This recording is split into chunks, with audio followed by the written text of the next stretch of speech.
Good morning po sa inyo lahat. Isa pang muli yugto ng ating daily Bible blessings.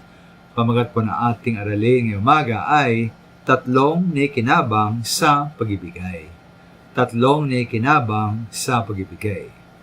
Alam niyo minamahal, at tuwing tayo po ay nagbibigay, nabawa po sa mga Kristyano na nangailangan o kapatirang hirap sa buhay, meron pong tatlong nakikinabang. Ito nga pong ang sitwasyon na binanggit po ni Pablo sa 2 Korinto 9 ng Biblia.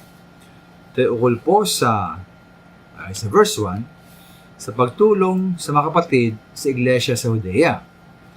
Unang hirang minamahal, unang nakikinabang, syempre, ay ang binibigyan at tumatanggap ng tulong. Kasaya po ni Pablo sa verse 12, ng pagtulong ng mga taga-Korinto ay makatugon sa pangailangan ng mga kapatid. Kaya mga unang yung minamahal, tayo inutusan sa unang 1:17-18 na tulungan natin ang kapatid na nangailangan. At magmahal tayo, huwag sa pamagitan ng salita lamang, kundi sa magitan ng gawa. Ikalawa po na yung mga minamahal, sa pag-ibigay sa iba ay tayo mismo. Ay nga sa verse 6, tandaan ninyo ito, ang nagtatanim ng kakaunti, ay aani na kaunti.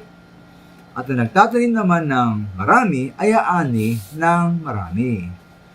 Kaya meron ng basihan mga minamahal na para umasa ng pagkapala mula sa Diyos. Kung tayo naman po ay tunay na pagkapala sa iba. At magasig po tayo ng marami, o marami rin po ang ating aanihin. Ikatunay na mga minamahal, katlo na ikinabang sa ating pagbibigay sa manangailangan ay ukol po sa ating Diyos.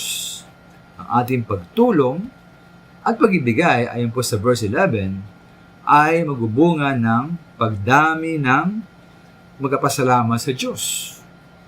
Ayon po sa verse 12, maging dahilan ng wala hanggang pagpasalamat sa Diyos. Ngayon, hindi ba maminamahal ang ating masaganang kabutihan sa iba? Ay magisilbing munting larawan ng kabutihan ng Diyos sa mga tao, lalo na sa pag-ibigay ng kanyang bugto na anak si Jesus, si Kristo, para sa ating kaligtasan. Kaya huwag tayong mag-atubili o tayong maghinayang sa ating pag-ibigay, labas sa pagtulong po sa manangailangan. Ito po ay nauwi po sa pakinabang natin, pakinabang ng iba, at pakinabang ng ating Diyos. Maraming salamat po.